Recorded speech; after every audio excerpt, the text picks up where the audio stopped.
Hello, mate. How you doing? All good. You know what we start with, don't you? We always start with something.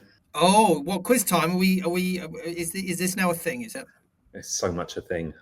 One day you can set me a quiz, but I just love watching you squirm. I'm not going Go to for lie. it. Go for it. What have you got for me this week? All right, it's kind of topical, but the quiz question is this: Can you name the starting 11 of Oxford United in Chris Wilder's first game in charge? I'm going to give you a slight clue in that Yeah. I'll give you the date, Okay. which was the Boxing Day. It was Boxing Day of 2008. I tested this on a few other people. The par score is 6. If you can get 6, Really? that That's is the par six. par is 6. I was hoping if I got to three, I would be happy. So Have a okay. think as you go through All it. right. I gave it to Theo the other day, and he came up with the wildest 11 you've ever seen in your life. Just wouldn't have been possible. Two goalkeepers. So I'm starting to question his stat The credentials. wildest wild 11. Okay. This is possibly the toughest one you've sent me so far. We're deep in conference non-league territory, but I'm prepared to give it a go. What have I got? About 45 minutes to think, and yeah, let's see where we get to. Nice one. Shall we run the sting? Let's do it. The big man with a big goal on the big occasion. Well, welcome to episode 7 of You Are My Oxford. In this episode, we're going to talk about recent results, look ahead to upcoming games, hark back to the very first game at the Kassam. We'll discuss whether the fixture computer is potentially responsible for our current predicament. And also this week, we've got a little hot take about Chris Wilder. Truly, Matt, a bumper pod. A bumper pod. Bumper indeed. Firstly, a bit of an apology, a bit of housekeeping, and just to say sorry for the slight gap between episodes. We're blaming Dan very much for this one, and you've been away working, or so you call it, Yeah. working, Dan. It was really hard work. I was actually in that. Get this, I was in Indonesia, and I did take an Oxford United shirt along with me. And I did actually take it to the office where I was working, and somebody did come up to me and say, "Ah, Oxford United." So honestly, our influence is spreading. Well, not ours, Okay, but the clubs. Yeah. all right. Question for you: did you see another Oxford United shirt, or was yours still the only one? I didn't see an Oxford United shirt. I saw an Oxford United player. I saw Marselino's massive poster on the No. side of a shopping centre, an enormous, kind of, I don't know, 50 times scale poster of him on the side of a shopping centre. ESPA is massive. Of course, we've had the Indonesia game. Speaking of Marselino, were you there at the same time? I was there for one of them. Yeah, I was the one they got absolutely thrashed by Australia. They lost 5-1. But Ola, as we're calling him now, Ola, Hola. it's got an absolute beauty of a goal in it. And I have to admit, it's just kind of surreal watching on TV an Oxford United player scoring a goal for Indonesia against Australia. It's just one of those moments where you look at yourself and say, "Is this real?" But yeah, it all happened. Okay, so that's the reason we haven't recorded a pod for a little bit, for a little while. But the last one we recorded, of course, was just before the whole game. We were feeling very confident, weren't we, Dan? No, we were. You were there. How was it? I was there. Yeah, it wasn't. It wasn't great. I was actually in the home end bizarre. I've got, as we discussed in the last episode, I've got lots of friends who are from Hull, and it's a nice chance to catch up with them. So I did sit with them in the home end. Um, they thought we were really unlucky to lose. They thought at the very least we deserved a point, which I probably agree with. They also thought we could easily have nicked it, which I think probably wouldn't have been totally unfair. What happened? We went 1-0 up. We kind of then let two really soft goals in, which was ridiculous. Then we hit the bar with that amazing dipping volley. Honestly, Matt, we were probably the better team, and that really, really, really pisses me off because there have been quite a few games this year where we actually have been the better team against teams down there around us, and we've either just let them off the hook or whatever. And yet again, 3 points has slipped away, 1 point has slipped away, and we've come away from Hull, a game we really could have got something from. with nothing, and it's kind of worrying. I'm feeling a bit sick in the stomach at the minute about our form generally. But also, it's that one, isn't it, when you've taken the lead as well, and how it just can very quickly crumble after that. And it's weird that it's almost it takes that to happen for then the opposing side to almost get the confidence to then go on and beat us, which worries me a bit. And we haven't, speaking over recent months about, we are a side made in Gary Rowett's kind of model, but then we kind of crumble when we take the lead, which is a bit worrying. But there has been some high points since we last spoke, and I guess we're talking, of course, about the Watford game. The Watford game, which I was actually in Heathrow Airport going through customs and stuff while it was all happening. I literally put my bag into the scanny thing, and it came out the other side. I picked up my phone, and we were 1-0 up. So I was. Love that. So it must have been the lucky scanner. Yeah, I wasn't there either. It was my wife's birthday. And not to sound like a fair weather fan, because I'm going to pretty much every game for the rest of the season, or plan to. Don't tell my wife. But it was my wife's birthday, so I thought I'd give her that one. And you should have taken her, man. I should have loved it. What a birthday! But there was something great about it, and actually, just as the goal went in, I just jumped in the car with wife and child and made them listen to the final stages of the game. And it was just, fantastic to obviously get the goal and then to hang on. Speaking of not hanging on, to then hang on. And I think it was one of those when we saw Dembele in the lineup, and maybe a few people have been saying this for a while. It's like, we need goals, we need assists, we need you to be a game changer. And he proved he's got that in his locker, which was nice. It was a lovely goal. It was a lovely goal. Lovely to sit down in the waiting room at Heathrow and watch the goal back. So that's good. And then, I guess we go into the Borough one, especially after what happened kind of earlier in the season with a bit of doom and gloom.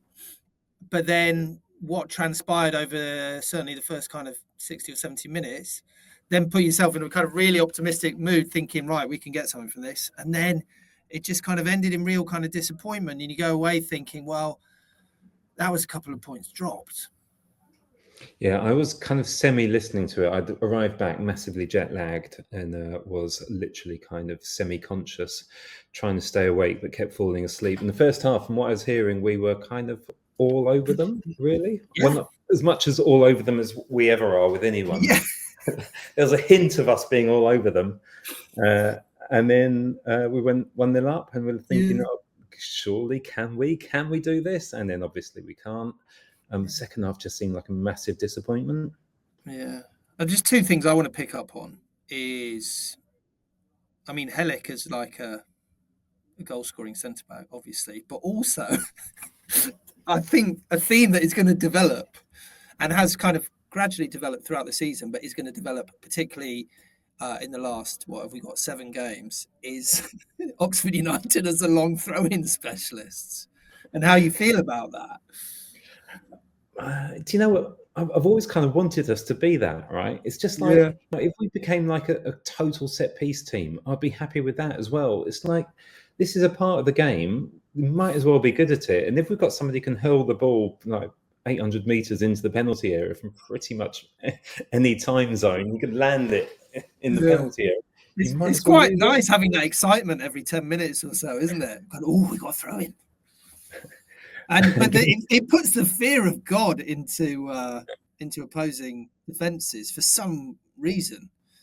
Well, I guess you just got this Exocet missile being launched at you, right? Yeah. And it's just like, we can't concede to this, surely. And then it flies into the area, and there's just a massive kind of scrum of bodies. So, I mean, it's not beautiful football, but honestly, it's just about our only attacking ploy at the moment. So I am all here for it. And then just the final thing to speak about is a lot of Oxford fans speaking about a penalty. Should it have been a penalty? What are your thoughts, Dan, having watched it? I watched it again just before we came on air live, Matt. Just before we came on air live, I took a watch of it, and it looked every bit a penalty as it did when I watched the highlights back on Sunday morning. So I thought it was a penalty. I do think it's a penalty, and I'm not a conspiracy theorist, but it just seems ridiculous we haven't had a penalty this year. And I do get it. Well, we haven't been attacking a lot. It's not like we've been kind of, constantly in the opposition area. But to have no penalties this stage into the season, I mean, but is there something in that? Is there something in that about being a promoted side, going to these bigger grounds? I don't know. And I mean, I'm just thinking over the course of the season, because also we've got quick players up top. We've got, wingers who get around the back of defenders. I'm surprised we haven't had one penalty this year. This is what we're going to ask Theo to do in the next episode. We'll get him to work out the odds of not having a penalty for a whole season. If we get him to do that, then we're guaranteed to get a penalty, right? We're guaranteed to get. Once he's done all his research, then we'll just get a penalty and it'll be fine. And they'll ruin all his research. I think, I mean, it's just ridiculous we haven't had one. Has it happened before? I asked the club historian, Martin Brodetsky, who is, anyone who knows Martin, lovely guy, not the most kind of thorough of statisticians and historical data keepers. He's got absolutely no idea whether we've had one or not. He said you could look it up if you want. I said, how would I do that? He said you just have to watch every goal from every season, read every single match report. And I was like, I don't think it's going to happen, Martin. Maybe that's a call out for any listeners. Get a bit of a listener interaction. Any listeners who know, let us know if you know about penalties. You could, of course, just make it up because no one will ever know, not even the club historian. So let us know. Yeah, let us know. You are myoxford@gmail.com or on our many socials that Matt is really looking after so well. Yeah, Matt? I'm doing well on that. Must do better. Matt, you know that I love an ill-researched theory. So hear me out on this one. I reckon we've been stitched up this season, not by referees, but by the fixture computer. Okay. Go on, you're going to have to explain more. I think it's fair to say we started this season with a relatively easy run of games. Then we had a horror run of fixtures that ended up costing Dez's job and so on and so on. Then Gary came in. Then we had that kind of easy run of fixtures in January. And some people, Matt, honestly, get this. Some people were even talking about the playoffs at this point. Fools! Why would they ever say such a ridiculous thing? No, mentioning no names. Imagine. So here's my theory, Matt. I reckon we'd have been much better off with an even spread of winnable games throughout the season, rather than having in two blocks of kind of winnable games. Yeah. If they'd been every 3 or 4 games, we'd had one that we could win. I reckon we'd have been better off, and we wouldn't have sacked Des, and we wouldn't have got into these deathly spirals of defeat that we seem to get stuck into. Okay, I think I'm still just about with you, but what is your actual point? I don't know what my point is, Matt. I just think the fixture computer has stitched us. Adding to this conspiracy, the referee's not giving us penalties. I also think the fixture computer at the start of the season has stitched us up good and proper. Imagine if there was a way we could work this out and speak to someone who knew all about this kind of thing and who loves statistics. It's really fun you should say that, Matt, because in the kitchen, we've got our very own stat man. Theo, what do you reckon? Have we been totally stitched up by the fixture computer, or has it just been we're a streaky team? Well, to kind of get to the bottom of this, I think we can split the season up into 4 bits: the good bit under Des, the bad bit under Des, the good bit under Rowett, and the bad bit under Rowett, and just see if those collections of games were against considerably weaker teams or stronger teams, and just to kind of get a picture of whether it's streaky or it was just a run of easier games. If we take Norwich at home, first game of the season, up to, I'm calling the bad run under Des starting at West Brom at home, which is a bit harsh because that's a good point. But I think that's when it started to tilt a little bit. The Pompey away was quite a good point, the 1-1 there. West Brom, it was another good point, but then we hit Derby and Sunderland and Swansea and a couple of poorer results. So from that Norwich to Portsmouth game, we did pretty well, picked up some good points, and the average points per game over the whole season of the teams we played in that run was 1.35. And then the rest of Des's run until he got sacked, those 16 games with only one win, it did increase slightly with the PPG over the course. This is the whole season because I've not got the time to work it out. It's kind of like in the terms of the form at the time. But so 1.35 in the good run versus 1.44 points per game in the poor run. So actually not that much difference. So not really pointing towards the fixture list much there. More maybe teams worked out Des a little bit, and we started to struggle to pick up points. Under Rowett, it's a bit different. The good run under Rowett, which we can say is Cardiff at home, the first game until Bristol City, maybe, although we didn't do great in that Bristol City game, but I've called it Cardiff to Bristol City. And in that time, the points per game return of our opponents is 1.13. So that is pretty low. It would get you 18th in the division if you got 1.13 points up to this point of the season. And since then, we've been playing against teams that get returning a much better points per game at 1.38. But I think the kind of clearer pattern under both Des and Rowett, and this has been talked about quite a bit across social media and other kind of podcasts, is that we are very good against bottom half teams at home with wins, and we tend to draw against those bottom half teams away, and then we tend to get the odd point away from home against top half teams, and tend to always lose against top half teams away from home. And that trend has been the case through Des, through Gary Rowett, regardless of whether it's been a kind of collection of games that have been easier or harder. That trend has sort of really held firm. Now, the one thing that we can sort of maybe touch on is whether we had to kind of finalize the conversation about streaky or kind of just consistently doing the same thing, is to think, maybe ask like when we had games against teams that were under good form or on bad form. So can you think of any like games that really stand out that we hit a team at a good time to play against them? I think we played Hull at home when they were literally on their knees. They looked like the worst team in the whole world. And I remember their form being absolutely terrible going into that game. They were pretty frustrated with their manager at that time as well. Yeah, they were. So the fans were like really booing their own players and manager at the time. I seem to remember we played QPR at a bad time because they'd been absolutely terrible all season. And then they won a couple of games in a row before we played them, I think. So suddenly their form had changed. And then, it was a dreadful game again. And we were truly diabolical that day. So, well, whoever you're playing against, if you play that badly, you're not going to win. I've picked out 4 games that I think we played at teams at a good time, which is Norwich at home, first game of the season. Coventry away, even though we lost, that was probably a good time to play. And in hindsight, maybe we should have got something. Well, without Will Volk's back pass, we would have got a point. I think we played Millwall away at a good time, and I think we played Watford at home at a good time. Apart from that, I couldn't really pick out loads where we were kind of fortunate to play teams at that point. In terms of bad times to play teams, I've also picked out 4, which again is sort of suggesting that there's less of a fixture list impact on how our season's gone. I think we played Derby away. I would think if we'd played them in, let's say, the middle of January away from home, we might have Derby at home, that should be. I think we played them in the middle of January, might have got a better result against them.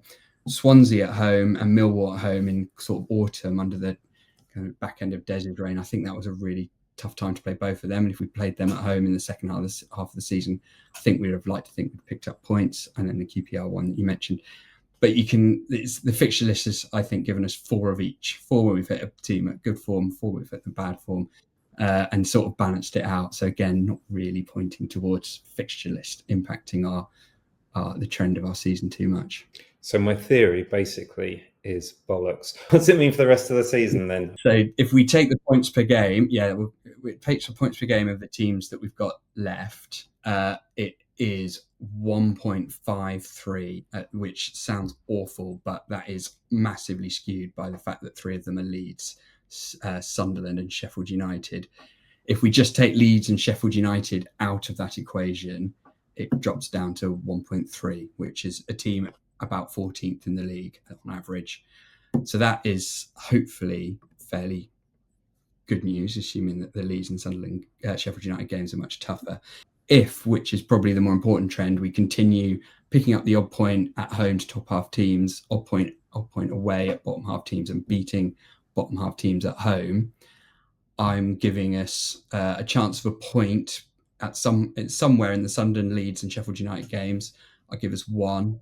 I'm going to say we beat QPR and then draws at Sheffield United, Cardiff and Swansea to give us an extra 7 points, and 49, which may be enough. We don't know. It's going to be tight.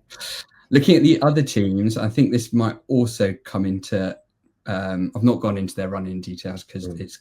But one thing that might be worth noting is that Stoke, Hull and Cardiff have one less home game than away game, and we know that the bottom half teams in the Champ really struggle to pick up anything away from home. Looking at the teams that we could drag back into it, the Swansea and QPR have had a bit of a poor run, but Swansea have still got home games against Derby, Plymouth, Hull and us. And considering they're already on 45, you'd feel it'd be a miracle if they can't pick up enough points from those 4 games alone to take them out of any bother. QPR, though, are an interesting one. They've got Cardiff at home and then us away next week. Then they play Bristol City, Preston, Swansea, and they finish with Burnley and Sunderland as their final 2 games. So they need to get their act together, or they could easily be dragged into it, especially if they don't pick up points against Cardiff and then against us. So I've got this one lovely theory. It's a positive thing to finish with. We play Swansea on the last day of the season. Let's say they're safe. By the sounds of it, by the sounds of what you're saying, they are going to be safe. If we need to beat them for us to stay up, to send Cardiff down, surely it's in Swansea's interest to want to relegate Cardiff. You imagine we'd have the whole of their fan base on our side if that was the scenario. And they'll so put the kids out. They'll be like, I mean, if that's the scenario. And I think there's a couple of teams at the bottom playing each other. I think it's Derby and Stoke are playing each other on that last day of the season. So there could be a couple of permutations that sort of work in our favour, because Derby and Stoke obviously then won't both be able to pick up 3 points. So let's hold on to that. Let's hold on to the kind of the general trend of points that we're picking up that should get us 7 or 8 more, hopefully. And let's get ourselves to the end of this season above the dotted line. Matt, we don't just love a stat in this podcast. We love a bit of nostalgia too. Every week we take a look back at a moment or a time or a game. It's your turn this week. Hit me with it. I want to talk about a moment in time. And it was that moment when we, as a football club, moved to the Kassam Stadium for the very first time. Now, I know there was a couple of pre-season games, I think, which a few people went to, and you know, everyone was excited about that. But the first time I went was the first competitive game, which was against Rochdale. And we won't speak about the match for the moment because I can't tell you how excited I was before a football match. I was so kind of just intrigued about what I would come across. I think before the game, I think I'd driven past it a couple of times, but everything was new ahead of that game. And what I mean by that was I'd just been so used to going to, obviously travelling to Headington, having my routine of whether I drove with my dad and we parked in a specific place near the John Radcliffe and kind of walked up the back way into Headington. And we had our place where we go and get fish and chips, and we'd have a place where my dad might go and have a pint and all this kind of thing. And then suddenly we had this new ground, and it was on the side of town which I didn't know very well. And so I was just excited about starting these new routines and finding these new places to kind of eat and these new places to drink and finding my favourite place in the stadium. And I remember almost mapping out and planning out the journey to my first game, which was going to be this Rochdale. And I remember parking in Sanford and thinking, right, we'll go for the pint at the pub there, which I forget what it's called now. And then we'll walk down from there. What was it? Yeah, that was it. Catherine Wheel, yeah. Still there, I think. Is it still there? And parking there. And then I remember walking down from there and going, oh, this is a bit weird and doesn't quite feel right because I'm walking a bit on the road and then a bit on pavement and it's a bit soulless around here. And then got into the ground and remember thinking, it's not great, is it? And then there's not a full stand yet, but we'll work with that. But I think there's just been so much anticipation to that moment. And obviously we kind of, as a team, kind of fallen down a bit, to say the least. I think that was our first season back in the 4th tier, if I'm not mistaken. It was, yeah. Yeah. But, you know, again, ever the optimist, thinking, okay, well, you know, we'll bounce straight back up. And now we've got this ground. It's going to, like, kind of be our platform to build to greater things. And I remember just going into the ground and, yeah, just from the very off, just feeling this doesn't feel quite right. And nothing felt, you know, too great about it. And then if we go on into the match, and I think, Dan, you might have some footage here, which is just incredible. So, you know, you're looking at these pictures now, and apologies if this is just audio, but there was so much anticipation ahead of this game. And did we take the lead in it? There he is. We didn't. No. Yeah, we had chances, but I think there's a lot of excitement. That this is the first time that we're attacking towards the car park end. And obviously Rochdale came and they kind of did a number on us, and we lost 2-1. And I think it was in that moment I thought two things. I thought, oh, I'm a bit worried about this team, and if we get relegated again, and then that's down into the conference, that's really worrying. But also, B, that actually this stadium, you know, when you'd seen, you know, other clubs. Oh, there's the goal from Brooks. A lob. He used to love a lob back then, didn't he? From just the edge of the area. I don't know. It was just like his trademark goal, wasn't it? He always used to just off the edge. So yeah, we went 1-1, lost 2-1. But it was also this feeling that, oh, other clubs have moved to new grounds, and the new grounds are a lot better than our new grounds. And I just remember feeling a bit underwhelmed. It was, as I say, it was on the other side of town, so it was just a bit of an effort for me to get to. And yeah, I just in that moment, I really felt like on the day of my party, someone had just come up and kind of popped my balloon. Now, having said that, all these years on, I kind of love our ground in a kind of weird kind of way. Like, could it be better? Of course it could. But, you know, I've over the years, I've learned to love it. But I remember in that moment just feeling very deflated about generally being an Oxford United fan that day.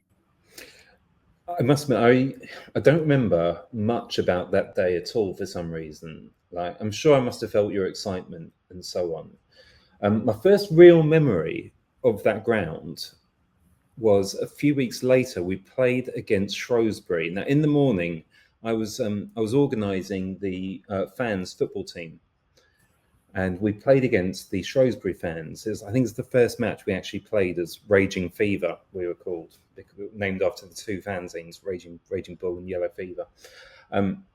So we played a game. It's the first ever game we played. We played, God, I can't remember, on the plastic pitch somewhere. It was a boiling hot day. I remember it being boiling hot. And I'd run around like a blue-ass fly, because I could in those days. And absolutely knackered. And then after the game, went and had a few pints, and then went up to the ground. And obviously it wasn't the first time I've been at the ground, but I was just already thoroughly underwhelmed by the whole thing. And it was pretty clear we had a crap team. It was pretty clear we had a crap ground. And I just remember actually falling asleep during the game. We lost 1-0. We lost 1-0 to Shrewsbury. And I was actually sitting upright, and I fell asleep during the game. And that has never, ever happened to me before or since. But I think it just summed up that kind of the whole feeling of you know, just nothingness about the club. It really was a very, very nothing time. A bit of a nothing time. And I think that, you know, the atmosphere is pretty good these days, but that took a while to develop as well, because obviously the Manor was so great with its atmosphere. So, but yeah, so that's where we are. And listen, I don't like to be a downer on our stadium, and obviously, you know, there's lots of conversations currently going on about our future stadium, and it seems ever since I first started supporting Oxford United, there's always been conversations about the stadium. So it's probably our thing. But yeah, just thought interesting to delve into that day all those years ago. If anybody wants to watch the footage that Matt and I have just been watching on the screen, you can obviously watch it on our YouTube recording, this one, or I've actually managed to dig out the whole recording of the match from, that's not the whole match, but it's like an extended highlights package from good old-fashioned ITV Digital, if anyone remembers them. And I've put that on our YouTube channel, which is You Are My Oxford on YouTube. So have a look. if you want to be reminded about that disappointing day in the disappointing new ground. It's hot take time, and this has been sent in by Rob Musket from Kent, and it's topical ahead of the Chris Wilder derby this weekend. Rob, as you'll discover, is a huge fan of Chris Wilder. Here's his hot take. I don't really think this is a hot take. This is a pretty obvious take, because I think Chris Wilder has been our best manager since I started supporting Oxford, which was in 1987. So just after Jim Smith, who is by obviously one of our probably the greatest manager we've ever had. But looking at all the managers we've had since then, I think Chris Wilder has been the best, and I don't think he gets the respect he deserves from Oxford fans like Dan, who was very pleased when he left us. Should have thought he should have gone ages before, and kind of refuses to really acknowledge that it was a mistake that he walked out, really. So when he took us over, we were 13th. The end of that season, we were 7th. We would have been 5th. We would have been in the playoffs, and I really believe we would have been promoted given the run we were on. Season after, promoting at Wembley, one of my favourite ever days of supporting Oxford. To see 33,000 yellows at Wembley, taking us back into the Football League. To me, the man will always be a legend, regardless of anything else he's ever done in his career, for doing that, really. And he just turned us around, and I think we should look back on his time very, very fondly indeed. And yeah, Dan, I think one of probably the greatest manager that we've had in my times of supporting them, and hopefully you will come around to that view at some point as well. So Rob and I almost came to blows many times during the last couple of seasons of Wilder, which I remember just being turgid, like really turgid.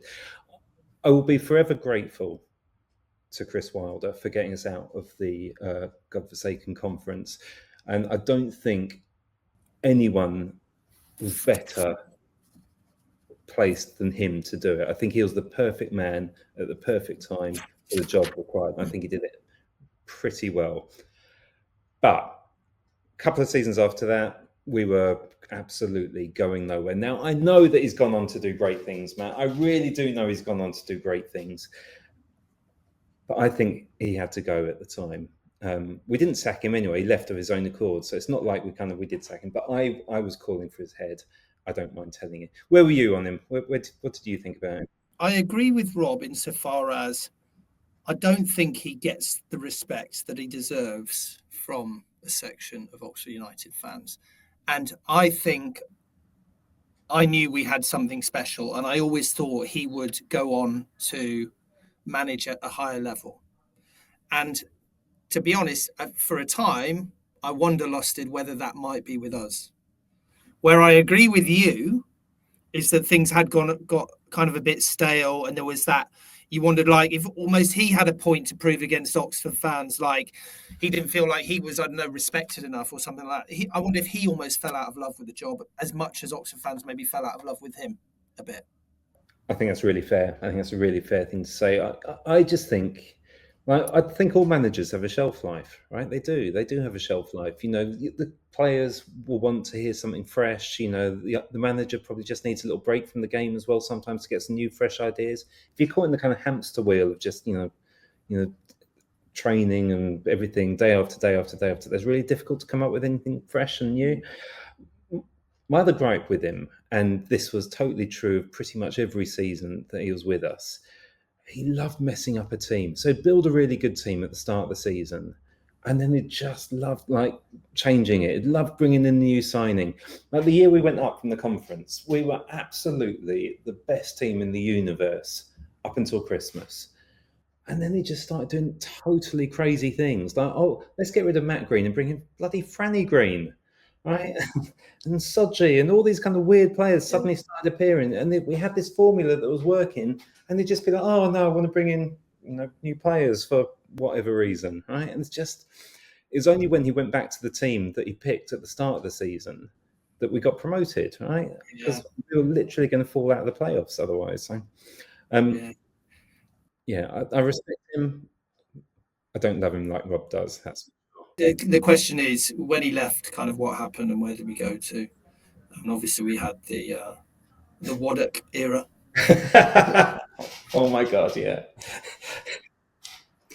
True, but if we hadn't had Waddock, we might not have had Appleton. Yeah. And if we hadn't had Appleton, we wouldn't have had the 2015-16 team. And I mean, we'll definitely do an episode about that one day, because that is my favourite ever Oxford team. Genuinely, I reckon probably the best Oxford team ever. Strong players on that side. That team would beat our current team easy. Of course it would. Like with Ruth and like Sercombe and Lundstrom and Baldock and absolute play us off the park, right? Of course, we're talking about Mr. Wilder because this weekend we do a take on, and I think it's fair to call them high-flying Sheffield United.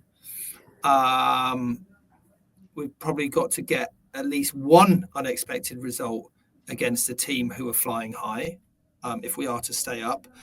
We've not had a kind of good run against the best teams. And I don't know, to me, it almost feels like we go into them feeling like we are going to lose. But do we stand any chance this weekend? I guess we're at home, which is kind of good. We just never seem to beat Sheffield United. Don't we seem to play them every year in the Cup, like for years and years and years? We seem to get them every year. And we never beat them. And we obviously got, absolutely dicked at their place earlier on this season. I mean, I can't see it, Matt. I'm not going to lie. But you never know, I guess. I think there is at the moment a bit of an inferiority complex against some of those bigger sides. But should we? I mean, obviously, it's the start of 3 games in 7-8 days, whatever you want to call it. Should we chat a bit about predictions for the next week or so? Go on then. So, I mean, Sheffield United, I think it sounds like we're both writing off. And then we go into QPR, which on the face of it, Dan? So on the face of it, Matt, I mean, it's probably the one team in the run-in who have got not that much to play for, although I know Theo thinks a bit differently. Looking at our remaining fixtures, it's the one I feel most confident about us getting 3 points from, but I also think probably there's so much pressure on us now to get 3 points from that game that adds extra pressure to it already. So I don't know, Matt. Like you say, it is potentially our only game against a team who are, should we call, on the beach, but it's one we have to win, and there's kind of no getting away from that. Will we have time to do another pod before Sheffield Wednesday, or should we talk about that now? I was thinking we might, because we're going to Sheffield Wednesday together, aren't we? We are actually, yeah. Could we record it on the train, Dan, or would that be ridiculous? It has a quick turnaround, that, and not much. I love the way we're having editorial meetings during the podcast. I think we probably won't end up doing that, just because it'll just get out of date before we've even published it. Out of date and out of hand, Dan. Yeah, exactly. I know. I've seen what you're like on the train. You love a beer on the train, didn't you? You love a beer. I'm excited about it already. Okay, so what we're saying, let's do a final little wrap up on this and a little prediction. 2 games. How many points are we getting from those 2 games? Oh, fuck it, 6, Matt. God, I thought I was going to be the one who was really half glass full, and I was going to say 4, but you've gone 6. Wow. I've gone 6, and we might get an extra bonus point just for the surprise factor. They'll give us like results of the week. They'll give us an extra point. I think then we're mathematically safe. So imagine if that was a thing. Let's hope so. Anyway. All right, Matt, we are nearly done. There's one thing we haven't done, of course, and I know you've been thinking about this a lot. Well, I have been thinking about it a lot, whilst also trying to talk to you over the last half an hour. And I've written a few names down in front of me. So go on, if you just want to tee it up again and remind everyone. All right, the question was, can you name the starting 11 from Chris Wilder's first game in charge, which was, in fact, I'm going to give you a bonus point if you can tell me who it was against, first of all. Well, that is pretty much impossible. So I'm just going to have to guess. Think cathedrals. Cathedrals. Poisoned people from Russian spies. Salisbury. We lost 2-1 at Salisbury in Chris Wilder's first game in charge. Reminds you how dark it got. So I'm not sure. I'm not sure how well I've done here because I was just kind of writing down players from our kind of conference era. So let's see how we go. But for some reason, the first one that I wrote down was Turley. Billy Correct. Turley. No way. All right, we're off the mark. You're off the mark. And then again in no particular order, Constable. I think it's a 4-4-2 he's played, I think. Constable, correct. Not in defence, wow. but yeah. Okay. And then my brain went to Carruthers. Good guess, but no, incorrect. No. And then I've put down, I'm not sure if this is right, but then I put Yemi down. Substitute. He came on. Okay, then I've written 3 more down, so let's see how we go with this. Mm-hmm. Barry Quinn. Incorrect. Sam Deering. Correct. He scored. I think he also broke his leg that day. Ooh. And then Wilmot. Bloody hell, great one. How many did I get? So you got Turley, you got Wilmot, you got Deering, you got Constable. Any others? Quinn. Yeah, they didn't get Quinn's not in it. Do you want let me give you some clues. Wilmot, Carruthers, Yemi, Constable. One of them was vaguely connected to Jamie Vardy. Well, because they played at Fleetwood together? No. Oh. Well, Jamie Vardy's wife, he was very connected to. Oh, God, I don't know. Luke Foster. Oh, right, okay. Who was going... Go on then, name the team, play everyone out there. I've got it here for you. Hold on, let me get it up. Here is that team. So we got Turley, Joe Burnell, which I'll never have got in a million years, Chris Wilmot, Luke Foster, Matt Day, Sam Deering, Adam Murray, Phil Traynor, Lewis Haldane, Jamie Guy, and James Constable. Yeah, maybe a couple of others I should have got there. Haldane, maybe, yeah. Okay, I'm. You know what? To be perfectly honest, I got. How many did I get in the end? 4. So below par. 4 plus a sub. I'll take that. Yeah, not bad. Do you want to do the quiz next time, Matt? Can do. I feel like I'm always putting you on the spot. So yeah, but maybe that was our thing. But no, it's fine. I'll do it. Let's not fall out over it. So, are you going on Saturday? I 100% am. Can I get a lift? Maybe. To be discussed, not on the podcast. But yeah, I'm going to all 3 games over the next week. So I'm really excited. After having a bit of a fallow period of going to games, I'm going to 3 in 8 days. So very much looking forward to that. And I'm going to all 3 as well. If you see us at any of the games, come and say hello. Tell us what you think about the podcast. Reassure us that we've got some listeners out there. The stats are going up, Matt. I can tell you they are going up slowly. A bit like our kind of points tally. They're creeping up occasionally. Great. If only we could get the socials done, huh? Yeah, I know. Maybe you can teach me how to do the socials. In fact, maybe that's a job. Yeah, let's do. In fact, let's do it. I'll teach you how to do it on the train. Let's do it during the trip up to Sheffield. Lovely. All right, mate. Lovely seeing you. Thanks for listening, everyone. Thank you. Bye-bye. The big man with a big goal on the big occasion.